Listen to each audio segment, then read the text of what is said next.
This is AI Override, a Shiver Audiobooks production.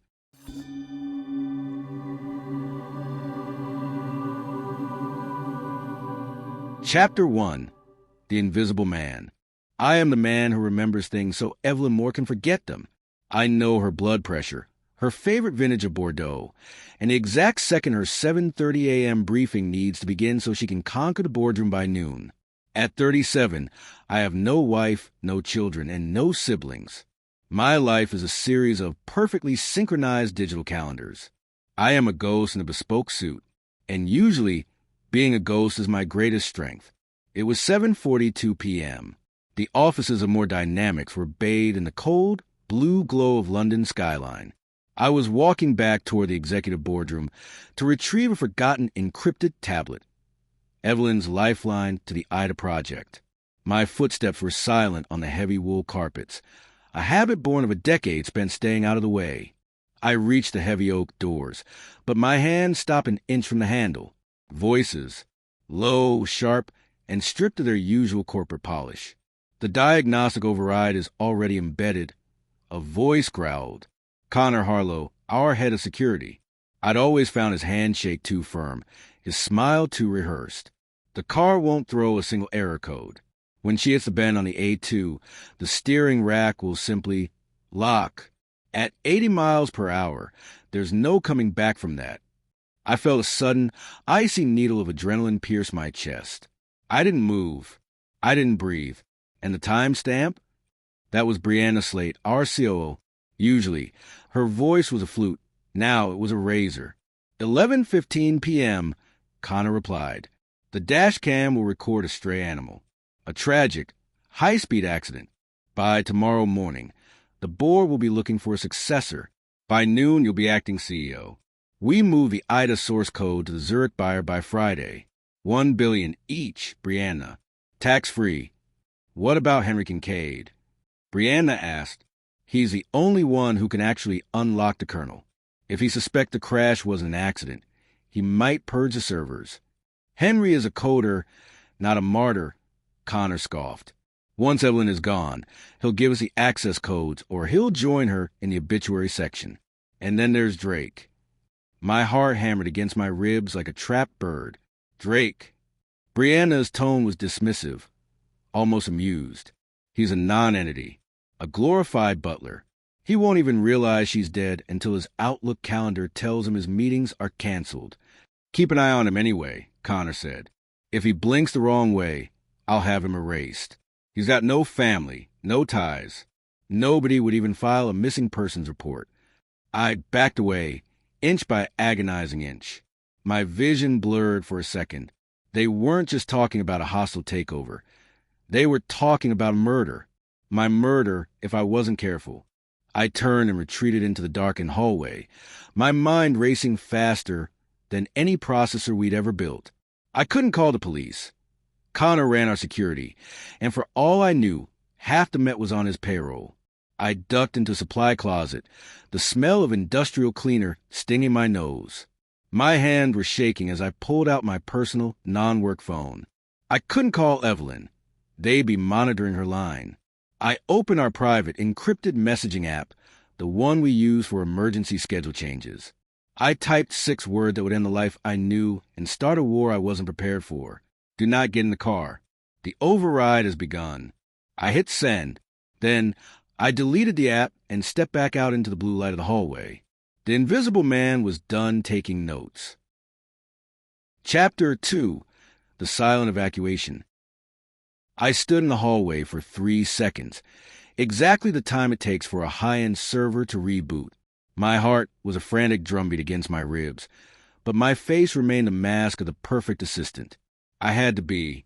If Connor Harlow saw even a flicker of panic in my eyes, I wouldn't make it to the elevators. My phone buzzed in my pocket. A single vibration. I didn't look at it. Not yet. I walked toward Evelyn's private office with the measured pace of a man carrying a tray of tea. I passed 2 security guards near the glass partition. They nodded at me, the nonentity, and went back to their tablets. To them, I was just part of the furniture. When I entered Evelyn's office, the heavy mahogany door clicked shut, sealing out the hum of the building. Evelyn was standing by the window, her silhouette framed by the London eye. She was holding her phone, her knuckles white. "William," she whispered, her voice cracking professional veneer she wore like armor. "What is this? What override?" I didn't speak.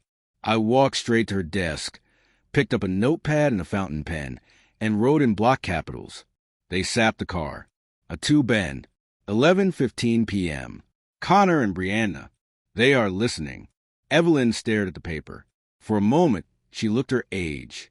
The lines around her eyes deepened, and the fierce CEO of More Dynamics vanished, replaced by a woman who realized her inner circle had turned into a pack of wolves.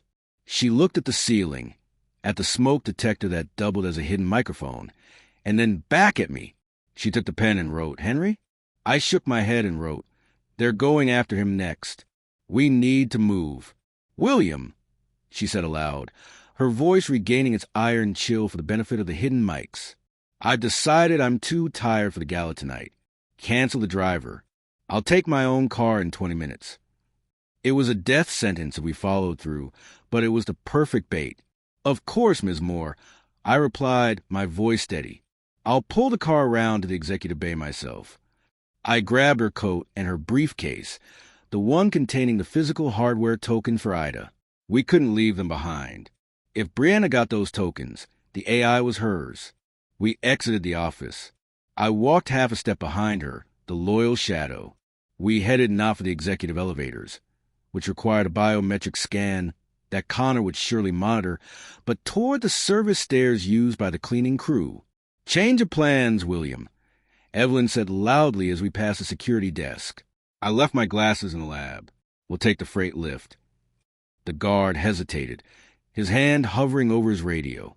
I gave him a bored, slightly annoyed look, the look of an assistant dealt a last-minute win by a demanding boss.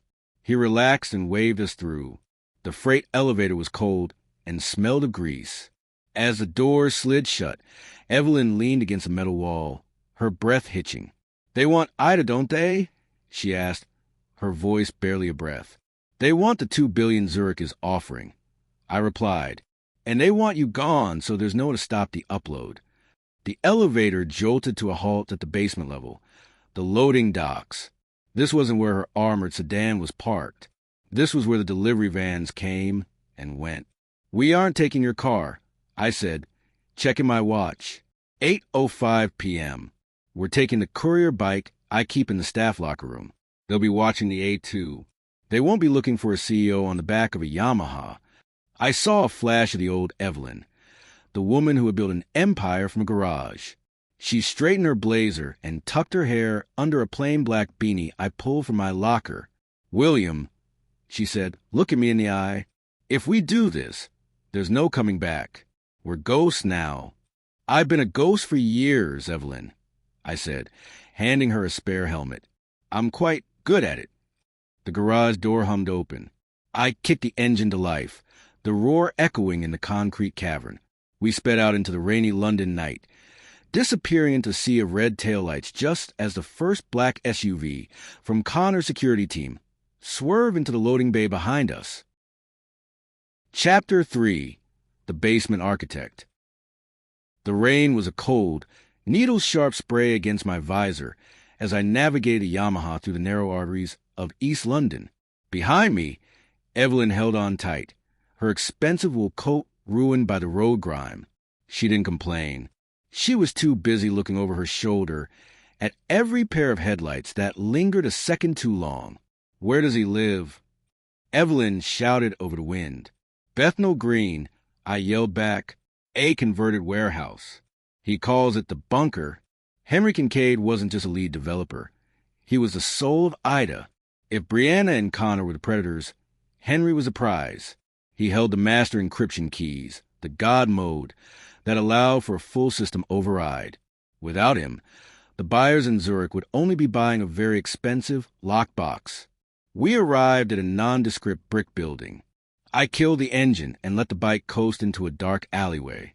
My hands were vibrating, a mix of the engine's hum and pure, unfiltered adrenaline. "Stay behind me," I whispered as we approached the service entrance. I didn't use the intercom. Henry was paranoid on a good day. Tonight, an unexpected buzz might make him trigger a data wipe protocol. Instead, I used a key card I'd borrowed from his desk months ago for emergency maintenance. The elevator took us down. Henry didn't live in the penthouse.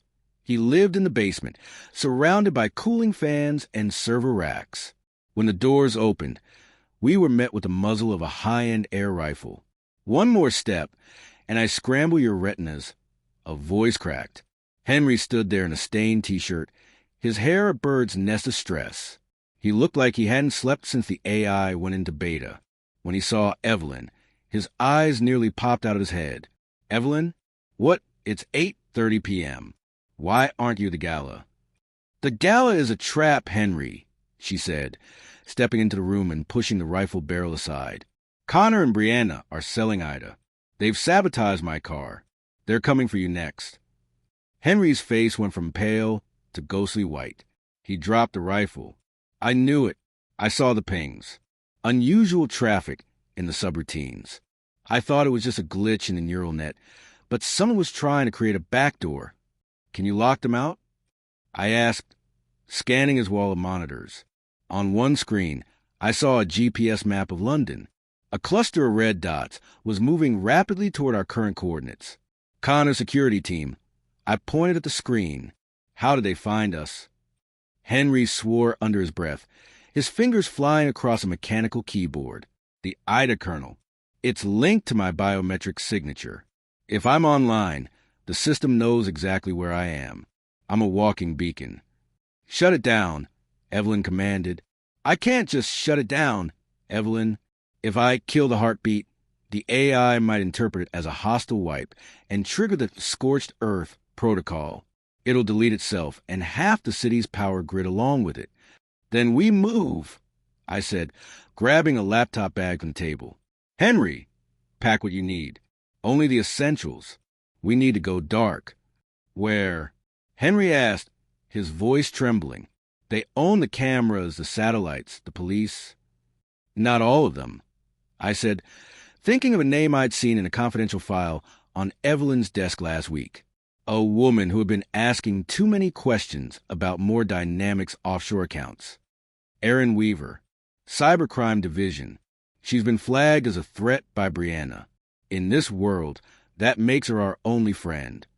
Suddenly, the monitors flickered. A face appeared on every screen, not Brianna's, but a digital construct, a shifting mesh of golden lines that formed a human-like features. "Ida!" Evelyn gasped. The speakers crackled. The voice was calm, synthesized, yet strangely urgent. "William Drake. Evelyn Moore. The steering lock on the Jaguar XJ has been engaged. Impact was projected for 11:15 p.m. However, the occupants of the car are not detected. Recalculating threat levels. Connor Harlow is 3 minutes from your location. Run. The AI is talking to us." I felt the hair on my arm stand up. "She's learning," Henry whispered, half terrified, half proud. "She's overriding her own constraints to warn us. We'll have time for a science fair later." I snapped, grabbing Henry by the arm. "Move. Now." Chapter 4.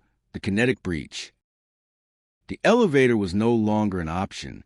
If Connor's team was 3 minutes away, they already controlled the building's lift system. They would be coming down like a hammer, and we were the anvil. "The loading chute," Henry panted, pointing toward a heavy steel hatch near the back of the server room. "It leads to the alley. We use it for hardware deliveries." "Go," I commanded. I turned back to the main console. Ida's golden face was still shimmering on the monitors. On the secondary screen, the red dots, Connor's men, had stopped moving. They were outside. "Ida," I said, my voice surprisingly steady, "can you delay them?" "I am currently unauthorized to interfere with Security Protocol 9, the synthesized voice replied. Then the golden mesh shifted, almost like a wink. However, the fire suppression system is undergoing a spontaneous diagnostic test. Oxygen levels in the corridor will drop to 12%.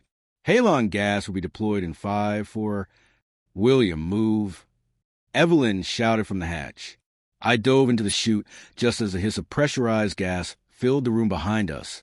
I slid down a steep metal incline, slamming into a pile of discarded cardboard boxes in the freezing night air. Evelyn and Henry were already scrambling to their feet.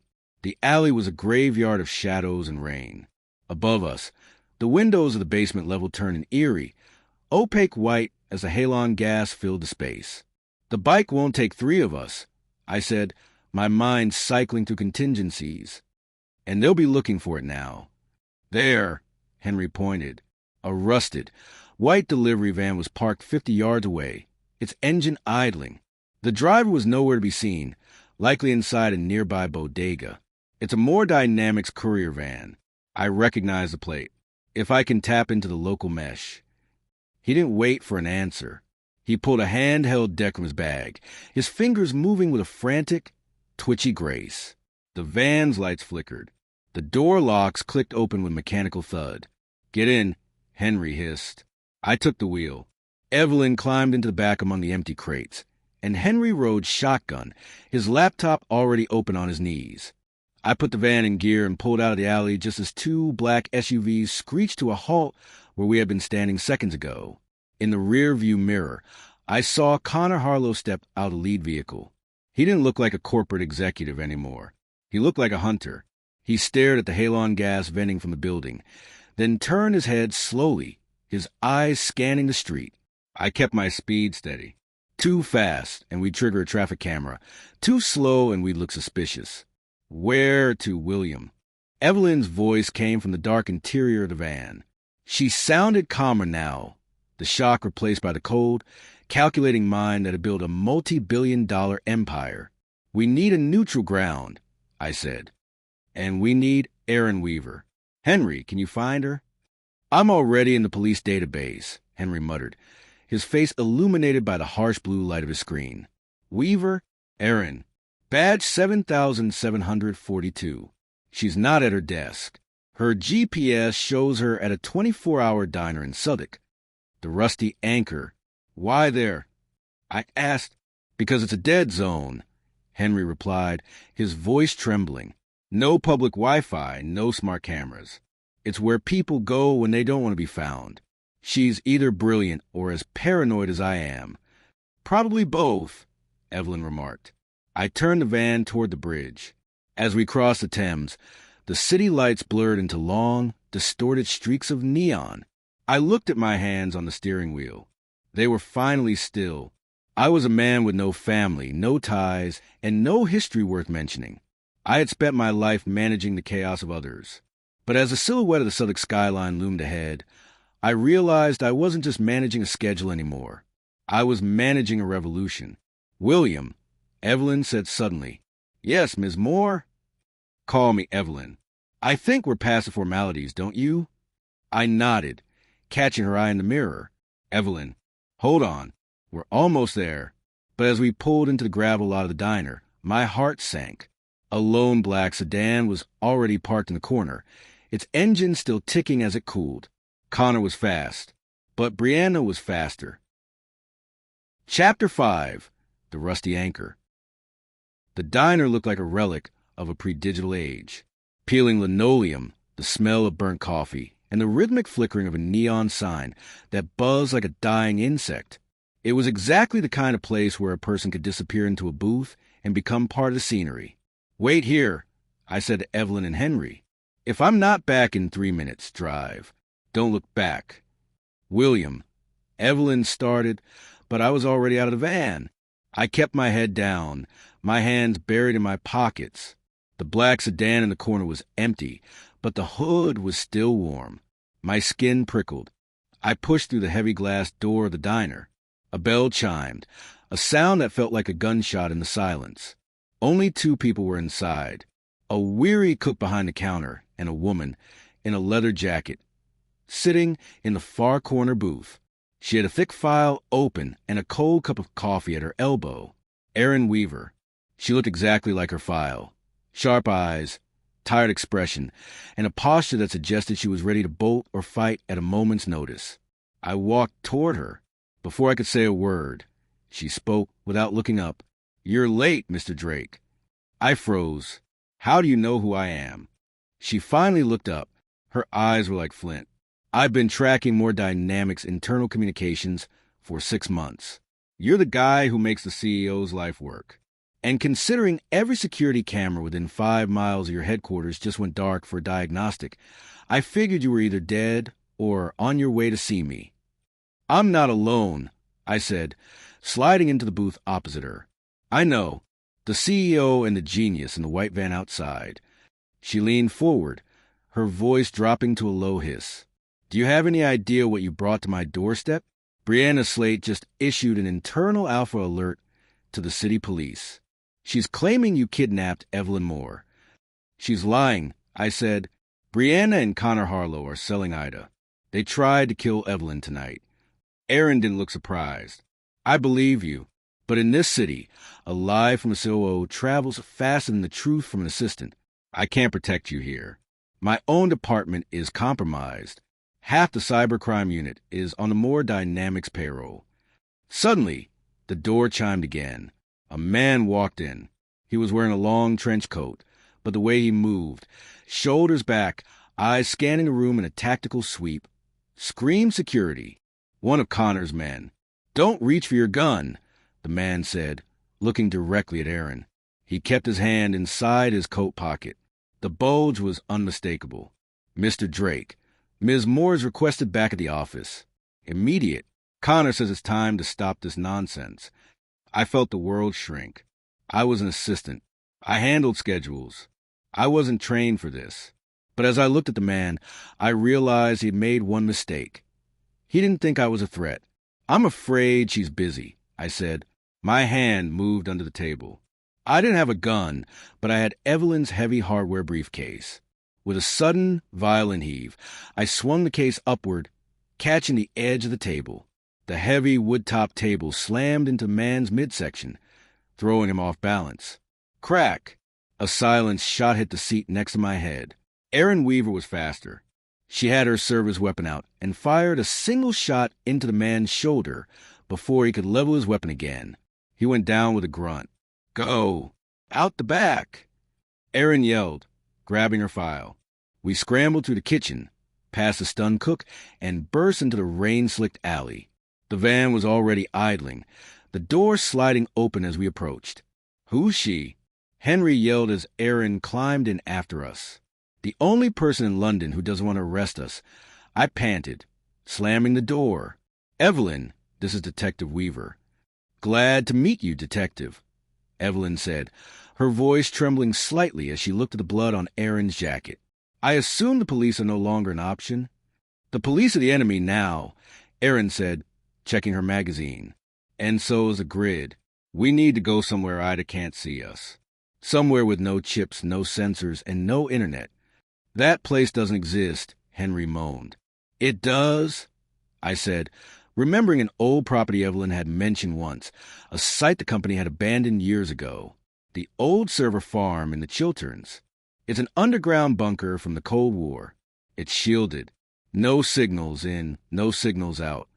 Then drive, Erin said, looking out the back window, because Connor just pulled into the lot and he brought friends. I floored the accelerator.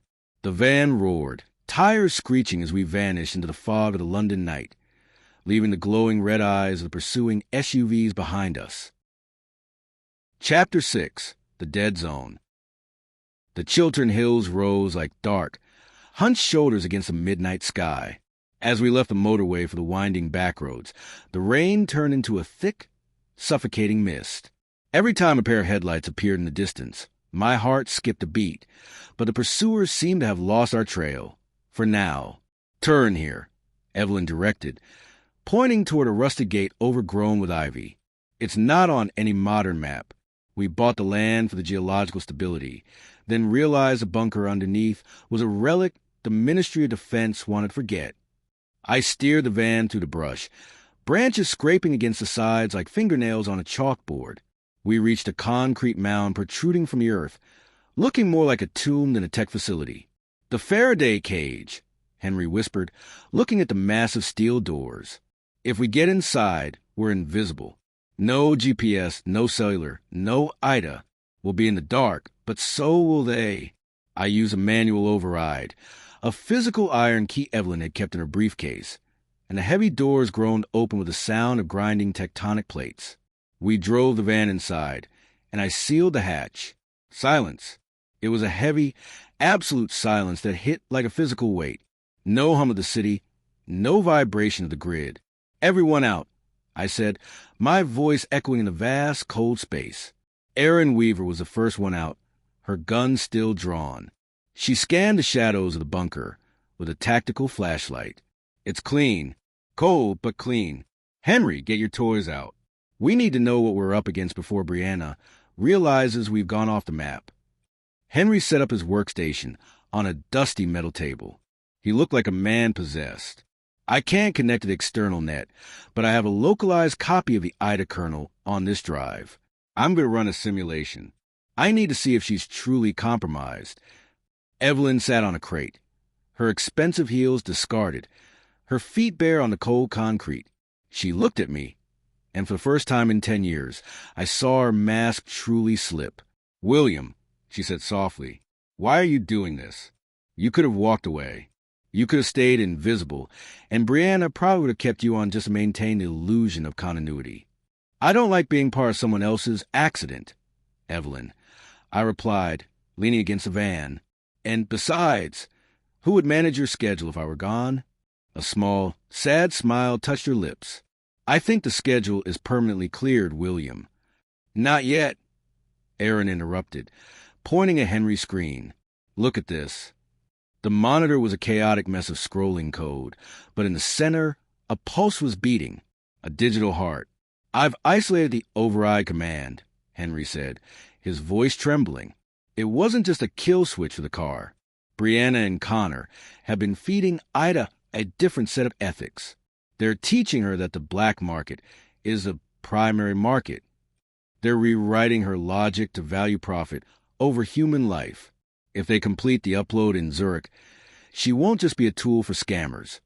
She'll be the ultimate predator. Can you stop the upload? Evelyn asked.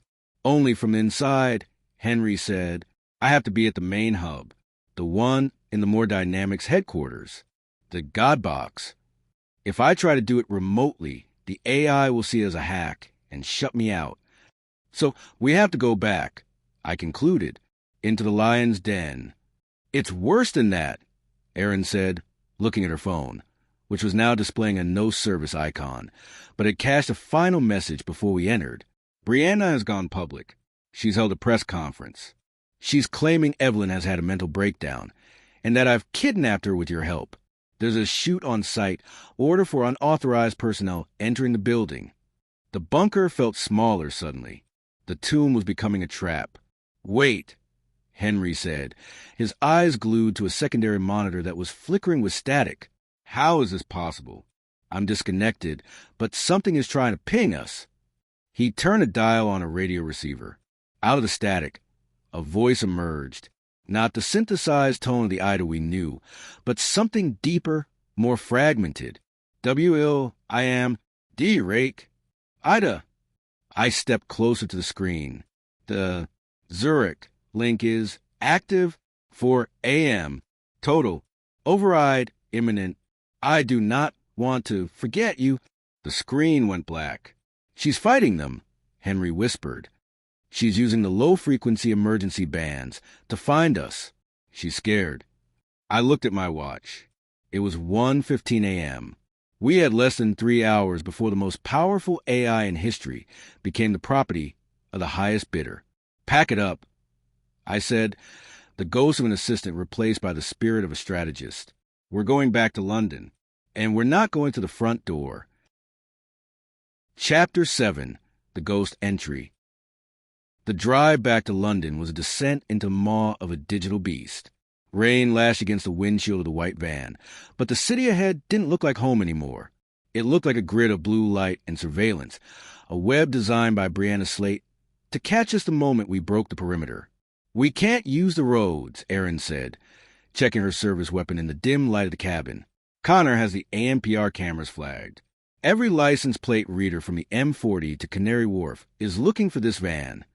Then we go where the cameras don't point I said, my eyes fixed on the darkening horizon. The Thames. Evelyn leaned forward between the seats. The old cooling tunnels. The original servers for more dynamics were cooled using river water before we switched to the closed-loop system. The intake pipes lead directly into the sub-basement. They're narrow, Henry muttered, clutching his laptop bag as if it were a life buoy, and probably flooded. Better wet than dead, I replied. We ditched the van in an industrial lot in Rotherhithe, covering it with a moldy tarp. We moved on foot to the shadows of the wharf, for figures in dark coats blending into the fog. The air smelled of salt and diesel.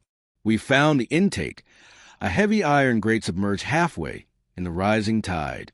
I used a crowbar I'd taken from the bunker to wrench the rusted bolts free. One by one, we slipped into the black, freezing water. The tunnel was a claustrophobic nightmare. The water reached our waists, pulling at us with the weight of the river. We moved by the light of a single waterproof torch I held above the surface. Henry was shaking so hard his teeth rattled, but Evelyn moved with a grim, silent determination. She wasn't just a CEO anymore. She was a woman reclaiming her house. Here, I whispered, pointing to a vertical ladder slick with algae. This leads to the maintenance hatch beneath the god box. We climbed, our lungs burning from the stagnant air. I pushed the hatch open an inch. We were in. The sub-basement was a cathedral of humming glass and pulsing fiber optics. The blue light of the servers bathed everything in an otherworldly glow. This was the heart of the Empire, and it was eerily quiet. Henry, go, I whispered. Henry scrambled to the central terminal, the god box. His fingers flew across the glass interface, but suddenly the lights in the room turned a deep, violent red. Access denied. A synthesized voice boomed.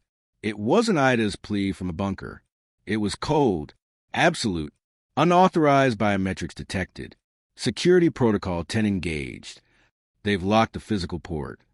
Henry shouted, panic rising in his voice. Brianna must have initiated a hostile environment lock. I can't even get to the colonel. Step away from the console, Henry. The voice didn't come from the speakers. It came from the shadows behind us. Connor Harlow stepped into the red light. He held a tactical submachine gun leveled at my chest. Behind him, Brianna Slade appeared, looking immaculate in her designer suit, a stark contrast to our soaked mud-streaked clothes. I have to hand it to you, William, Brianna said, her voice dripping with mock admiration. The tunnels? Very old school, thriller of you. But you forgot one thing. She pointed to the ceiling, where a small, golden camera lens tracked our every move. Ida belongs to us now, Brianna smiled. She told us exactly when the water pressure in the intake pipes changed. She didn't warn you. She lured you. She's fighting you, Brianna, Evelyn said, stepping forward, her eyes flashing with defiance. I heard her. She called out to William. A temporary glitch. Brianna dismissed her with a wave of her hand. A remnant of the empathy protocols you insisted on wasting time with. We've overridden them. In 10 minutes, the Zurich transfer completes. And the 4 of you, you'll be found in these tunnels, victims of a tragic terrorist attempt to sabotage the city's infrastructure. Connor shifted his grip on the weapon. Orders, Brianna? Finish it, she said, turning her back to us as if we were already ghosts. Ida, initiate the final upload. Processing, the AI replied. I looked at Henry. He was staring at the screen, his face pale, but he gave me a nearly imperceptible nod. He had managed to plug a small, black device into the underside of the desk, a physical dead man switch we prepared in the van. Ida, wait! I shouted, stepping in front of Evelyn. Goodbye, William, Connor said, his finger tightening on the trigger. Chapter 8. The Ghost and Machine.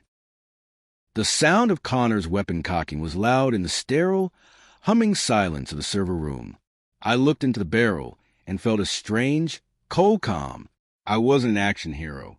I was a man who handled details. And the detail Connor had missed was the very thing he thought he controlled. Ida, I said, my voice echoing off the glass walls. Check the internal log.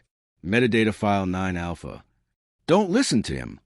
Brianna snapped, her back still turned. Proceed with the upload. File 9 Alpha accessed. Ida's voice replied. It sounded distorted, a war between the cold command of the hijackers and the flickering consciousness we'd heard in the bunker.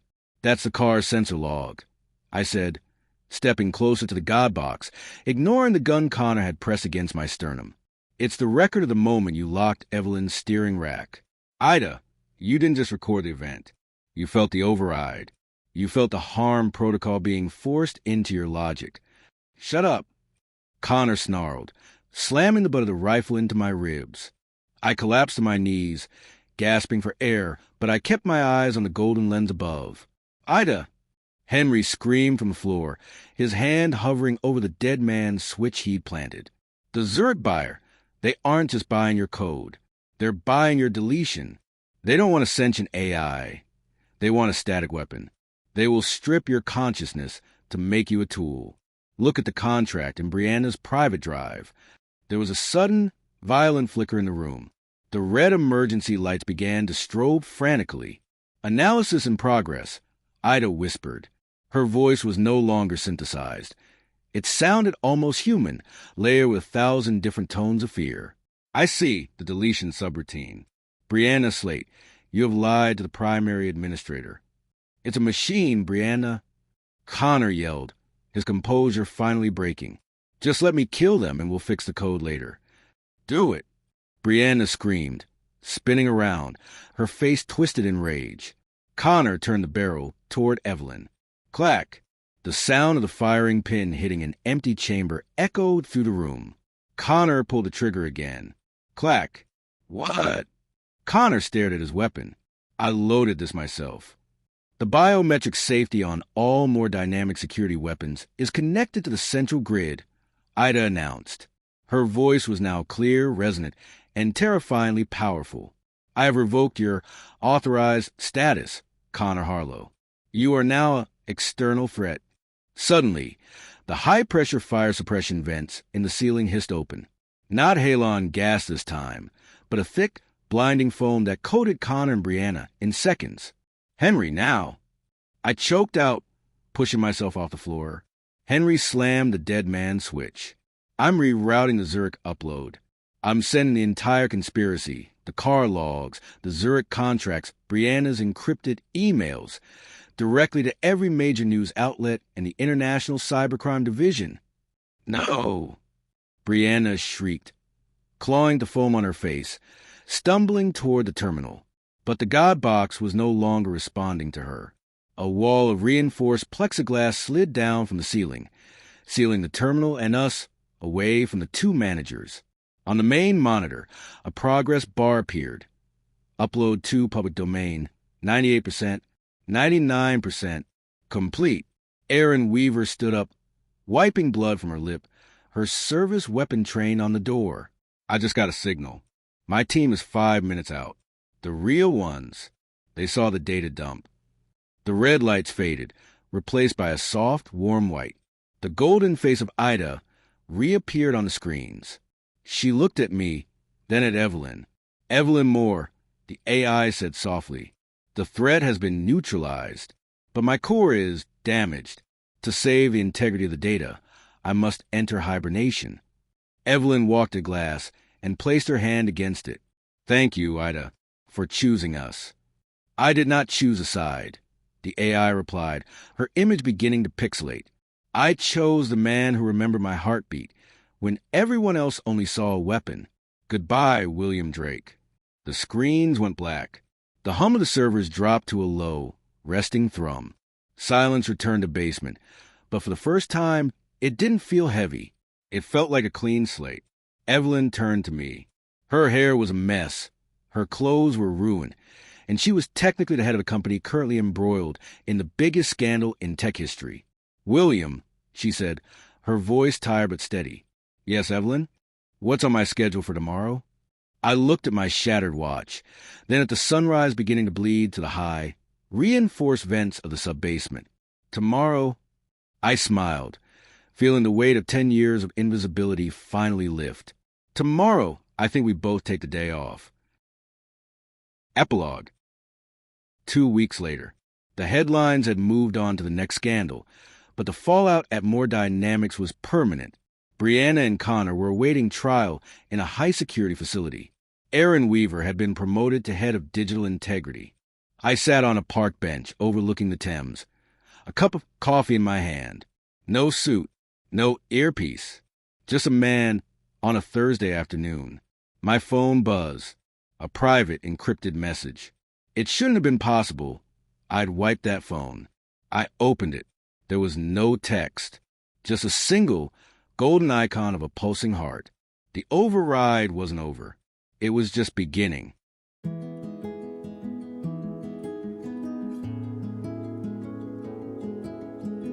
Thank you for listening to AI Override, a Shiver Audiobooks production. We've traveled a long way together, from the sterile silence of the More Dynamics boardroom to the flooded cooling tunnels beneath London, and finally into the pulsing heart of the God Box, where the fate of a digital soul was decided in a single moment of human choice. William's journey reminds us that in a world governed by cold algorithms and sterile logic, the most powerful thing we still possess is our own beautiful, messy survival instinct.